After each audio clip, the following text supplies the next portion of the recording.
All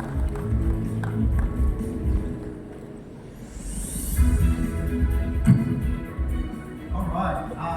Well, thank you very much. It's a great pleasure to be back in Bandung, and I really appreciate the invitation to be able to come and talk about something which is a personal journey, which is going to, I think, actually highlight a lot of what the Vice Minister just talked about.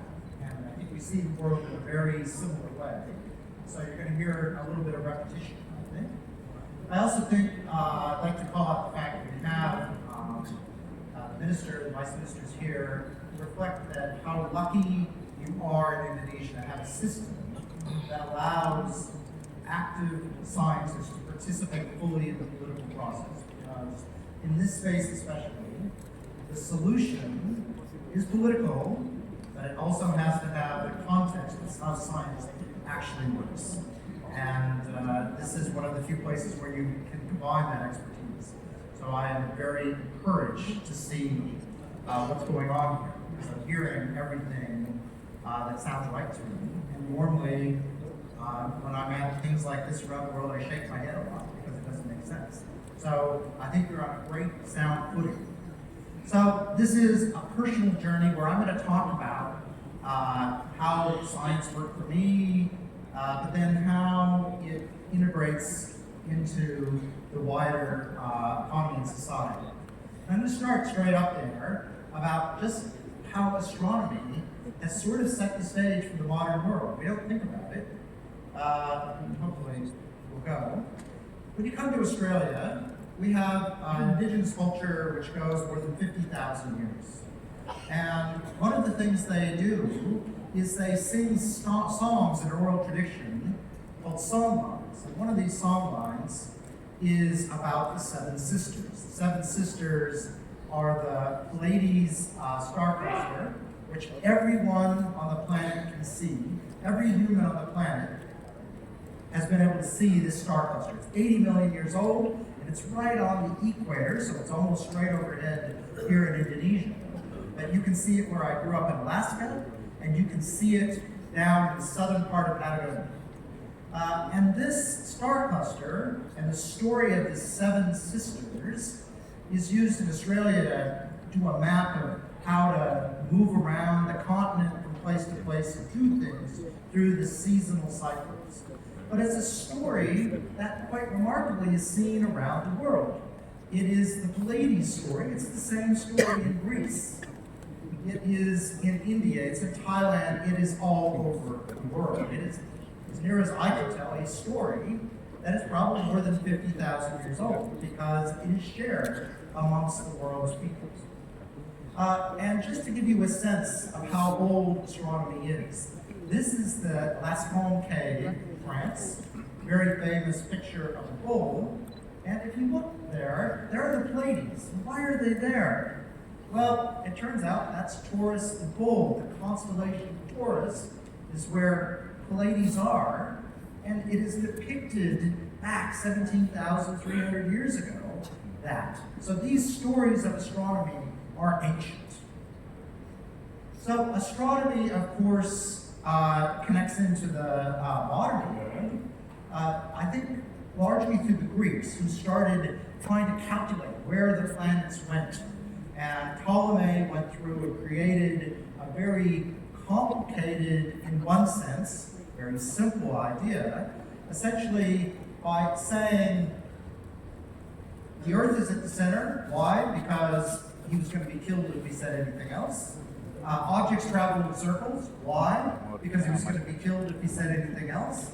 And his job was then to figure out how to predict, well, those two basic tenets, how the planets work. And it turns out you can, by adding lots and lots of circles and having good data, terrible model, but a good enough model, you could actually predict where the planets were. And this turned out to be the best way to predict where the planets were until the 1600s.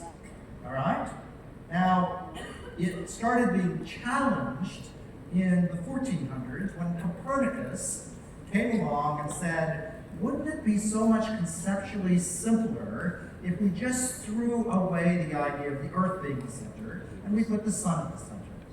And it turns out if you do that, you could predict most of the motions of the planets.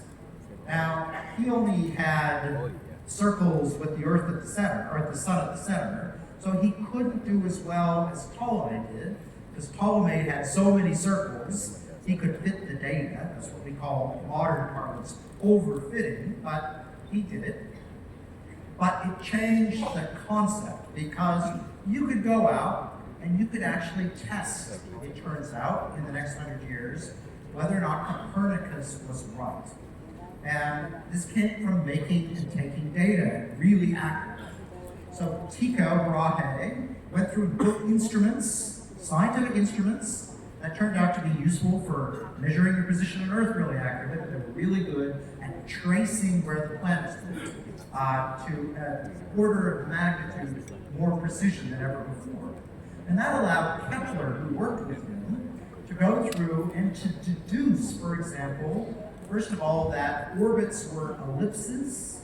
It allowed the laws of motion to be developed, and it eventually, he also had crazy ideas, it turned out, about things fitting in spheres of different sizes that were nonsense, because the scientific method was not really developed. You had ideas which you essentially said were correct, and you went through them. And it was really Galileo who went through and put on the modern idea of testing things. And so he was very famous for creating telescopes that could look at the stars, and actually sold them to the military people of the time. That's how he funded himself along with some students.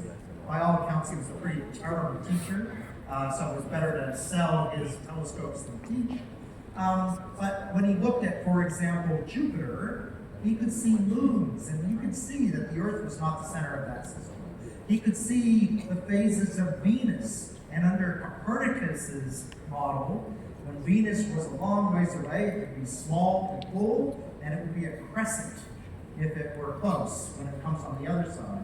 Exactly what Copernicus said, and not what Ptolemy said. So that was that ability to go through and test things. Galileo did it here, and he applied it to gravity and all sorts of stuff. It was the beginning of the scientific method, really improved dramatically by Newton, who then built up a mathematical framework to go through and be able to predict things through calculus, and putting out the theory of gravity, and that is essentially the beginning of the scientific revolution, from which the incredible technological advancements of humanity come from. And it comes from astronomy every every stop on the way. So an amazing beginning to the scientific continued in interesting ways. So we started building telescopes to get more data. And those, very soon after the big ones were built, discovered a new planet, Uranus, that was not known. And you could go through and you could use Newton's laws to look at its orbit, and it didn't work. So maybe Newton's laws were wrong, or maybe there was another planet. So it turned out if there was a planet Neptune, it would perturb, by Newton's laws, Uranus's orbit. They went out and almost immediately after it was predicted, and they discovered Neptune straight out of bed on using science. Scientific method, you predict things, you test those predictions, and when they're right, you kind of know you're doing something good. It is a philosophy that is very powerful, and it is having ideas that you test. You never assume you're right, you always assume you're wrong, but you keep predicting things. And as long as you're pretty confident that you can predict what you see, then you say that's a good enough model of the universe, whether it be building an airplane or extracting nickel successfully from a bomb. It is that process, that scientific process. So it turned out that in 1907 we had an aberration in this model when Albert Einstein had an idea that acceleration due to gravity and acceleration due to moving faster were effectively the same thing. That is, you couldn't tell if you were in a rocket ship or you're just sitting on planet Earth in a box. They are the same thing. And that turned out to be really hard to reconcile with the laws of physics, but he spent 8 years doing it and ended up coming up with his theory of gravity, general relativity, which predicted that space is curved and that all these things that we assume to be true with Newton's laws were close to being correct, but not exactly. And there could be things like black holes, there could be, as I said, the curvature of space, there could be gravitational waves. And so it turned out, when we went out and we looked at this idea, which Einstein really came at from thought itself. I mean, he came out of thought itself. It turned out he was right. And kind of along with Copernicus, where someone says, I have an idea, it must be right, and everything changes, that's really only happened twice, as near as I can tell, in all of humanity.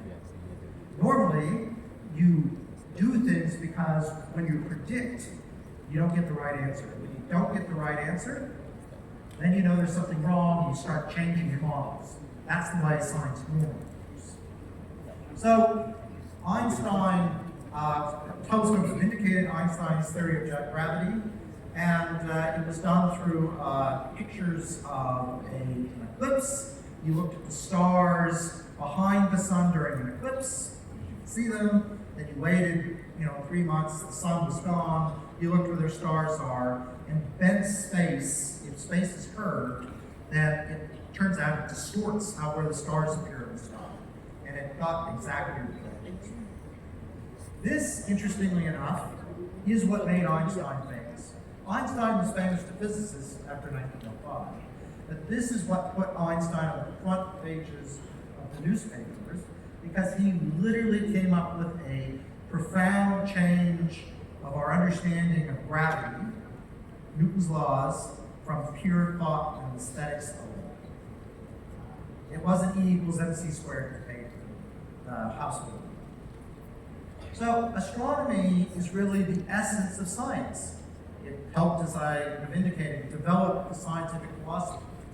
A theory, an idea is created, it is fit against what you know and see in the universe, so the theory predicts things, you compare it, and then you either keep your ideas in place, or you have to modify it.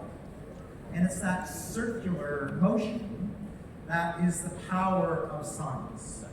And so when people say, science gives you the facts, science doesn't give you the facts. Science makes predictions. And predictions are way more powerful, really, than facts. Because when facts are wrong, people lose trust. People need to understand this is a cycle of improvement. And it's why scientists are not obviously ever going to lose their jobs. Because we're always improving what we know and what we can predict, and therefore what we can do with the knowledge. So in that sense, some job security. So let's take this debate. I grew up in the middle of nowhere in the state of Montana in the United States, up in the mountains. My parents had me very young when they were at university, and here I am with my dad up in those mountains at the age of 5. And I was a pretty normal kid, but from pretty humble backgrounds. Because Montana was not remote enough, my father, who was a biologist, moved us to Alaska, and here I am with a telescope out in Alaska. And one of the problems with having telescopes in Alaska is that during the summer, it never gets dark, and in the winter, it is so cold that it is really hard to get the telescope out and work, because when it's 40 below, it's 40 below. So here I am with my telescope taking pictures of bald sheep in the near Mount McKinley in the Alaska. But I'm 15-year-old. So I guess what I want to tell everyone is I was not predetermined to be a Nobel Prize winner. I came out of it as a normal kid from a normal place, from a normal family. So that is the beautiful thing of how science works. It does not care where you were born, who your parents were. there's about what you get along and do. So I think that's good. And you'll hear next from Jagadish.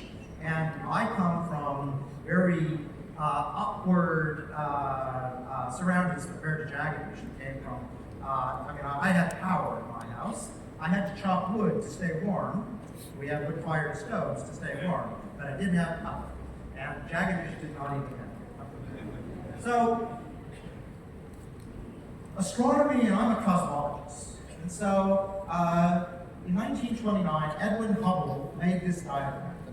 He compared how bright a star was, and the further away a star is, the fainter it's going to appear. And so, using a law that Newton created, the inverse square law, you can estimate the distance by how bright a star, the same type of star is at the time. And so, he went out and he literally measured the distances to a bunch of galaxies of stars. And then another person using a telescope had looked at these galaxies and realized that the galaxies, using the same technology we would use to measure, for example, your speed on a highway to make sure you're not speeding, the Doppler effect, and measured essentially how red the light was coming from this galaxy, and saw that it was shifting a little bit, and then you could measure the velocity using the Doppler shift. And so the Hubble in 1929 plotted the redshift, which is on the y-axis, so how fast the galaxy is moving away by its redshift, the Doppler shift, and how far away it was by how bright its stars was. And you can see there's a correlation. The further something is away, the faster it's moving away. And from that, he announced to the world, the universe is expanding. So why did he say that? Well, here's a cartoon. So I've got the universe, I'm going to expand it. So you can see I've just expanded the universe with my cartoon. Let's compare before and after. Well, if you compare before and after, you can see that nearby objects, when I expand the universe, move a little bit when I expand it. And distant objects, well, they move a lot. The further away something is, the faster it appears to move. So the cartoon really gives you the right answer. Well, it turns out Einstein's theory also predicts this, even though Einstein didn't realize it at first. But before we get there, let's just do a thought process. Imagine the universe is expanding. Now, let's think what was happening in the past. Well, if I look back in the past, that means the universe is smaller and smaller and smaller, and at some point, everything in the universe is going to be on top of everything else, and you naturally get the idea of a Big Bang. The universe is expanding, you get a Big Bang. So, the theory of general relativity allows you to essentially look at how the universe expands over time. It's actually very simple, relatively speaking. So, if the universe has no gravity, which is the simplest idea, the universe is expanding, it just keeps expanding. And so the separation of galaxies just grows over time as a linear function. So that dotted line turns out to be the distance of the galaxy divided by its Doppler shift, its velocity. So if I measure d over v, which is what I did, I can run the universe back in reverse, and I can figure out how old it is. I can measure how old the universe is. And that is what I did for my PhD thesis. I used exploding stars called supernovae at Harvard, and here I am in 1993, 3 years, 11 months, and 4 days after I started, but I wasn't counting, showing my PhD supervisor how fast the universe was expanding. And how fast was the universe expanding? Well, such that the universe was about 14 billion years ago. All right. So, now I said that's assuming there's no gravity in the universe, but general relativity says, well, there can be stuff in the universe, and it changes the trajectory of the universe. And you can calculate it, but it's not dissimilar to throwing something up here at Earth. When you throw it up, it slows down, and so you can kind of calculate things like you would on Earth. So the universe might be a little younger than that 14 billion years old if the universe has a lot of stuff.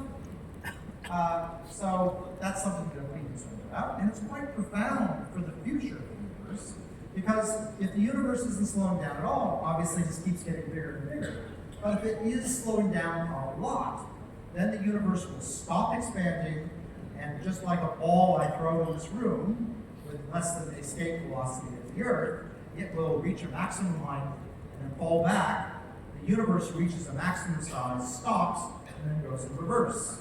So all universes start with a Big Bang, but only the heavy ones end with the get out of here, the Big Bang. So I moved to Australia in 1994, as indicated, by pitching the idea that I could use new technology to go back in time and look at really, really distant objects, supernovae, and I could measure d divided by v, not just now, but billions of years in the past. And I could do that because of new technology. And that new technology, as I'll show you, is based actually on astronomers inventing stuff and becoming useful, and then you get a beautiful virtuous cycle, which we talked a little bit about earlier. So the idea is, if the universe is slowing down faster than that dotted line, then gravity is going to win. The universe is going to eventually stop expanding and then start contracting. So the universe is finite in time, and if it's on the other side of that line, then it turns out gravity loses, and you've effectively got escape velocity, and the universe just keeps getting bigger and bigger forever and ever, and the universe has no end. So a profound idea.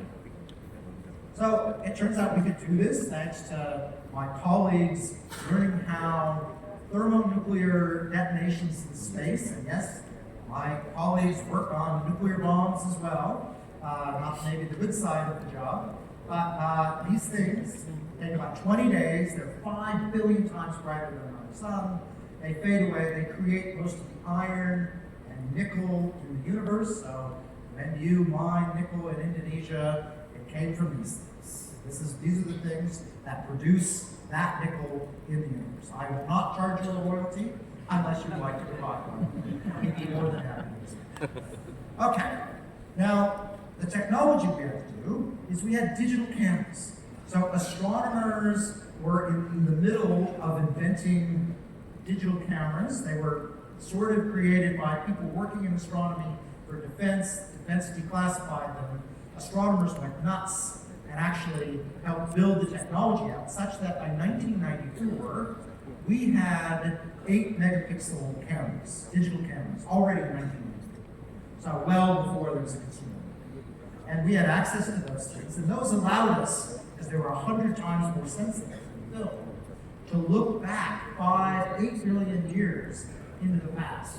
And we could find these exploding stars, which are really faint and really rare, but this new technology gave us the ability to find and measure how far away they are and how much their velocity is. And so I had to write the software to do all this, to discover needles in haystacks. We would take about 1,500 images of these a night, and we would find 3 or 4 objects each night. And I used early versions of AI to do this. We had to do all sorts of image manipulation. And it shows here an object that we had observed, and then we came back a few weeks later, and you can see nothing here has turned into something. That object, 5 billion light years away, meaning its light has taken 5 billion years to reach us, which means it exploded before the Earth was formed, 4.54 billion years ago. So you really can look back in ways to before even the Earth was formed. This took a lot of effort, a lot of time, and involved a lot of people. And let me take you to Chile, where a lot of the work was done, and Hawaii. This is the instrument. It's run largely by the United States, but it's in Australia. I'm in Australia now. I can work with my American colleagues, and so collaboration is really important. And so we only get 6 nights a year. And that's the most time anyone gets on these telescopes because they're very precious resource shared by everyone. So we gotta make sure everything is right. So the data comes through, and then my software, which is running on every computer available at the observatory, because it uses a lot of bandwidth, is popping up candidates. And then we have a veritable sweatshop of astronomers peering through using our AI, because the AI was not that good, to say that's an object, that's not an object. We get together and we have to then get a redshift, that is velocity, using the largest telescope in the world in Hawaii. And so that is pre-scheduled in advance, 36 hours after we take the data. So this all has to happen in 36 hours. And with this telescope, we're able to look at those objects, make sure that they're a supernova, and to measure the velocity. And there we have Adam Racer, I won the Nobel Prize with, along with Alex Berlin. So an intense journey that after 3 years produced a result that when Adam and I first looked at it, confused us. Because here's the experiment we're expecting, and here's the data. Each supernova is an object with uncertainty, and you can see that the nearby objects and the distant objects, they're offset from each other, but not the way we were expecting. We were expecting those objects on the right to be in either the yellow or the kind of whatever color that is, cyan. I'm colorblind, so I don't even, I think it's cyan, whatever, that's the bottom. Instead, every single object is above the line. And collectively, we're 99.95% sure that those objects are above the line statistically. That is, the universe was expanding slower in the past and hadn't slowed down at all, and it sped up. Well, that's crazy. Well, so crazy that we convinced ourselves after a lot of work we hadn't made a horrible mistake. And at the same time, a competing team in Berkeley, with people around the world as well, got the same answer. So we kind of arrived to it independently, which is one of the important parts about science. It's not usually just one person, it's lots of people looking at things simultaneously. And it's for that that we won the Nobel Prize. And here's the group, a very male group back in 1995. If you're a woman, it's all right. 40% of astronomy is now women. 5% of astronomy was women back when I was a graduate student. So it's completely changed. All right? And it's a much better field for it. So let's get, and I think the Vice Minister talked a bit about this, but at this point in my talk in Australia, the minister, who is not a practicing scientist, will say, Brian, that is so cool. Why do we pay you to do this? And I can say, because it's there, like Mount Everest. Curiosity, it's beautiful, it's part of humanity's culture, from firefighting speeches, all these things are true. National pride, that turns out to get a lot of ministers excited. But ultimately it's because it's useful. And useful means it creates economic and other things that the minister ultimately gets elected to provide. And here's an example I want to take. So my field, which is the universe and the physics of understanding the universe in its most foundational way, we call astroparticles. One could argue the most useless, out-of-touch piece of science one can do. And it genuinely has no direct benefit anyway, anymore. Well, except for switches. So, on your iPhone, the Wi-Fi. Well, my Australian radio colleagues helped invent the Wi-Fi standard that we all use by using the technology that they developed to look for evaporating black holes in the middle of the galaxy. Not intended, but that's where it came from. GPS, well, GPS uses precision clocks that physicists develop to make precise measurements, which they learned how to put into space and then use general relativity. It's like the one place we use general relativity in everyday life, because if you don't use general relativity, you're not where you are in the world. And so GPS. The CMOS camera, actually the CMOS technology that we all have in our pockets on our phone, that is from a mission to Jupiter, developed specifically for astronomers. Now literally $1 trillion market. The World Wide Web created at CERN. Why? Because they needed to collaborate. They were able to think outside the box and stuff. The touchscreen also developed at CERN. If you look at the iPhone, at all of the basic work that went into it, it is an amazing list of things that create the technology that allow the iPhone to go. Right? It is literally hundreds upon hundreds of inventions done around the world, going right back to where you can trace it. That is how science works. It is not deliver me a new gadget. It's just not how it works. The gadgets emerge, and you need to have ways of taking knowledge and then getting it to those gadgets, and that is really important. But you cannot just say build something and expect it to happen without that baseline. So, in economics terms, it is spillovers. It's not direct. It's cascading spillovers. And you need, as the Vice Minister talked about, a scientific ecosystem.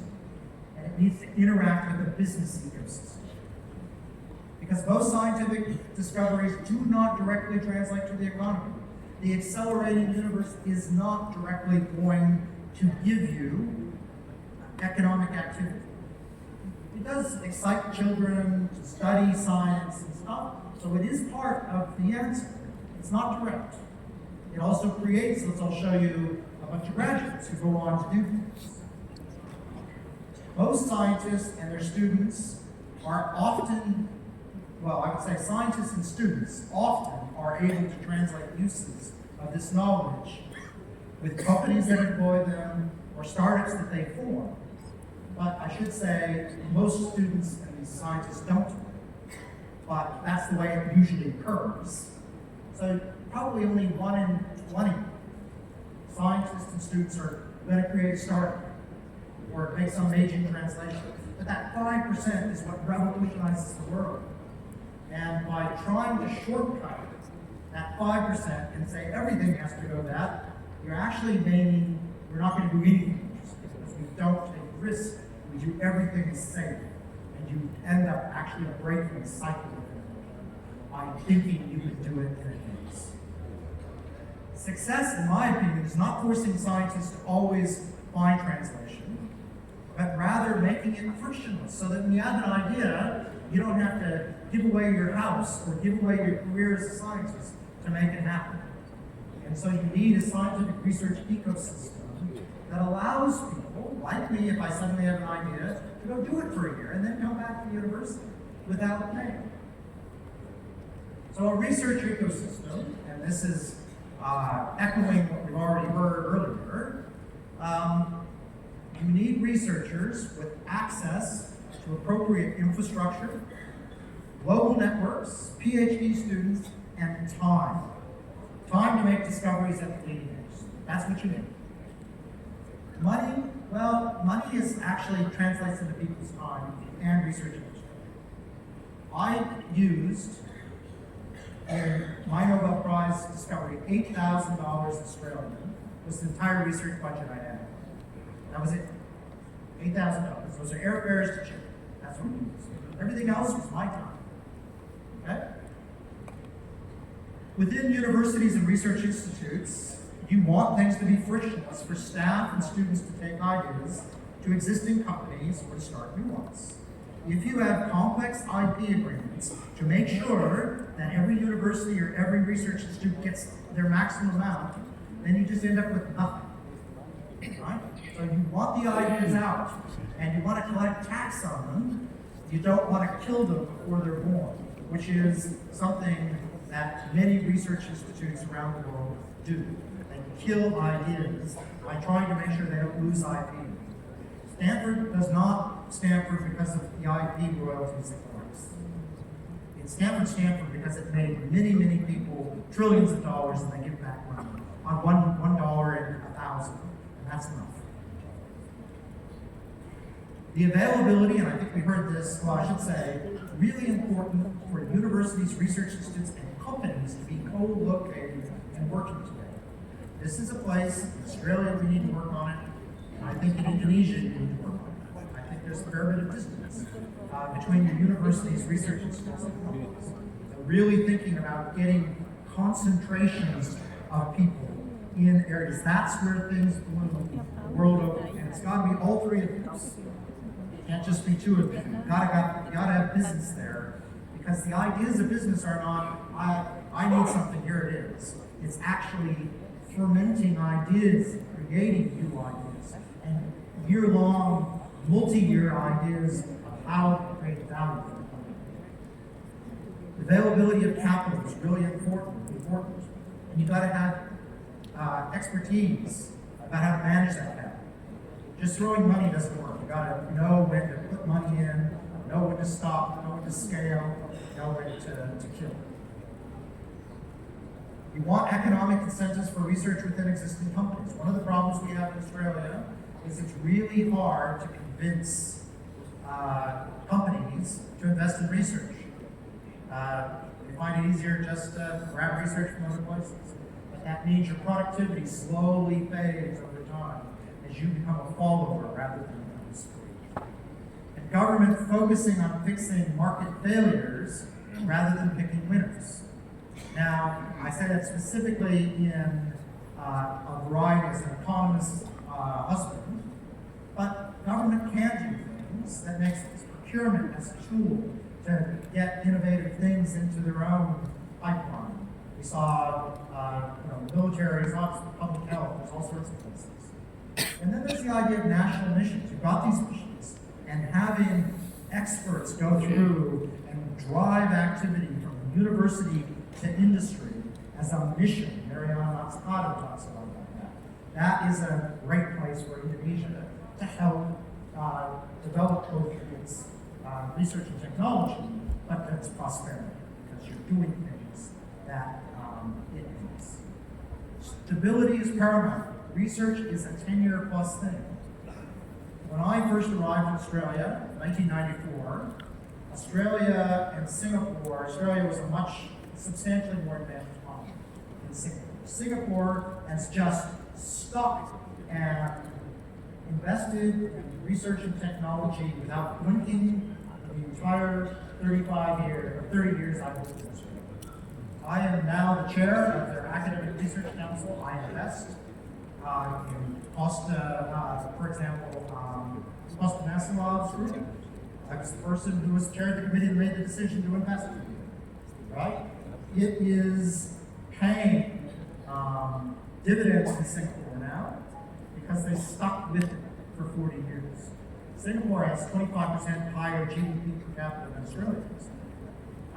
And it is an example of good policy going for a long time. And if you talk with Singaporeans, they'll complain about the lack of business and universities working together. They have literally the highest GDP in the world with no natural resources. Okay? It can still be better, but it's pretty damn good right now. Okay? So let me finish up and just think about some of the other bits. A really exciting thing that's happened since I won the Nobel Prize, and something I've worked a little bit on, was being able to use the prediction of Einstein that there's gravitational waves when, for example, two black holes merge. And we have reasons to believe black holes should merge. And in 2015, we made a discovery with giant lasers, of which ANU physicists helped build this piece of kit that made this discovery and led to a Nobel Prize in physics. And we have a universe that's full of black holes. We don't understand why. But I want to use this as something I'm involved with that has created a huge amount of actual translation at ANU. So my first connection was this company called Contessa's Labs. It was sort of in cyber cryptopathy before that was anyone else left school. It's kind of gone along and continued to grow.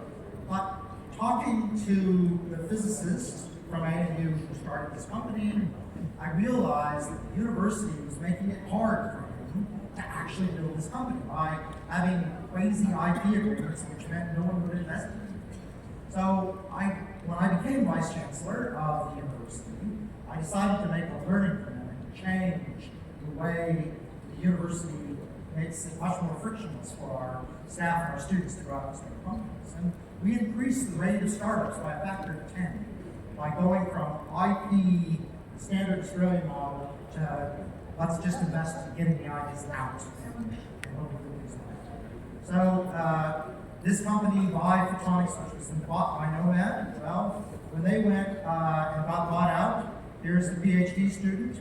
The week he finished his PhD, we're not quite sure, but we think he got a $6 million check on his graduation week. As this company was bought out and now growing as a very large Australian firm, doing essentially his quantum for making very precise measurements of where you are.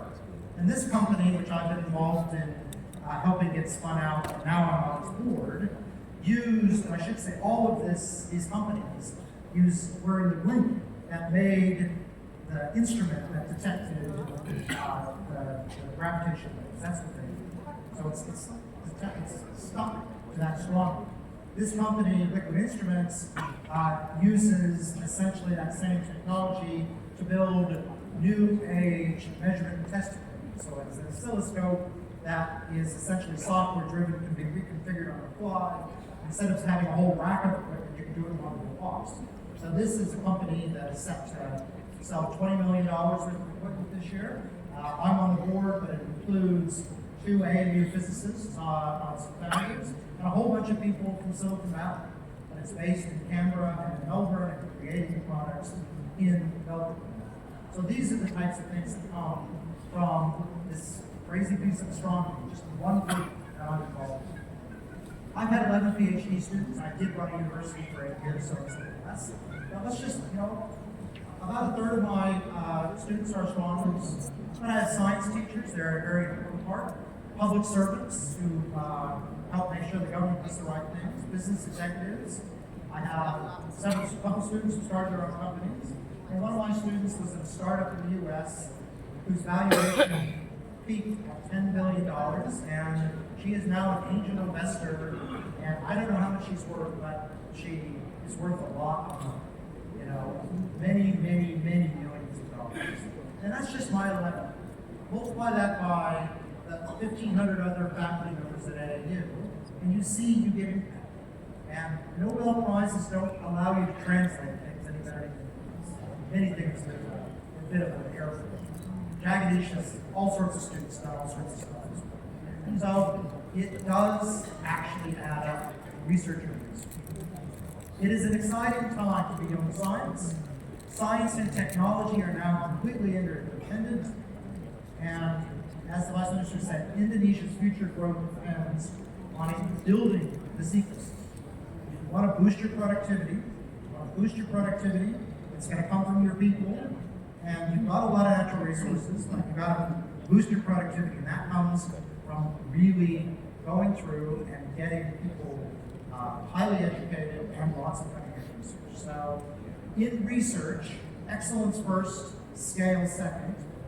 Let me say an honest thing. In education, scale is everything. You've got to get everyone educated, no one left behind, and then start getting the research of the excellence that you're going on. Research, you really want to be excellent first, scale second, education, commonly beyond. And as you've seen, your neighbors, Singapore and Australia, could be excellent partners, but we need to make sure the partnership is one that has feedback loops that grows so that Indonesia grows and becomes like Australia and Singapore. And at some point, you've got your own ecosystem that can help other nations around you. That's where you want to be. And we're not your only partners, but I will tell you, being able to work in similar time zones is incredibly useful for actual collaborations, and more than happy to work on it. So, just remind ourselves that the future, the Earth is feeling pretty finite right now, but ultimately the future is our thing. We're going to use knowledge and our own capabilities abilities to make that happen. That's how it's going to happen. If we just let it happen on its own, bad things will